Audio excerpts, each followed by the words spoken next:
नमस्कार मंडळी, आपण आज बनवणार आहोत कच्च्या कैऱ्याची झणझणीत खट्टा मिठा अशी चटणी. बघूया आपण रेसिपी कशी बनवायची. आंब्याचे सीझन चालू झालेत.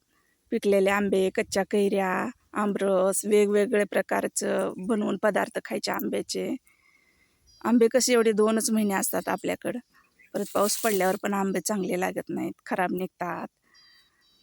बघूया आपण चटणीची रेसिपी.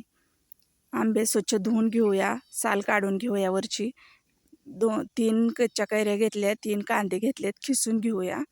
भाजलेले शेंगदाणे, 2 चमचे साखर, लसणाच्या पाकळ्या, चवीपुरतं मीठ घालूया, लाल मीठ घालूया आणि अर्धा चमचा हळद टाकूया. हे आपण आता सगळं मिक्सरला लावून घेऊया.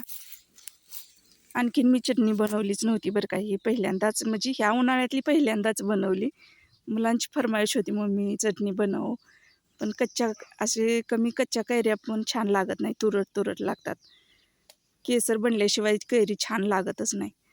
अशी बारीक करून घ्यायचं मिक्सरला हे सगळं आणि फोडणी घालायची. जिरे, मोहरी, कढीपत्ता आणि अशी छान अशी आपली चटणी तयार आहे. आता मिक्स करायचं छान असं आणि खायला घ्यायची. एक चुटकी भर की सिंदूर तुम क्या जानोगे महेश बाबू, आपण म्हणतो की नाही, तसं ही जेवणातला पदार्थ आहे बरं का आंब्याची चटणी. म्हणजे ही रेसिपी तुम्हाला आवडली तर लाईक करा, सबस्क्राईब करा. थँक्यू.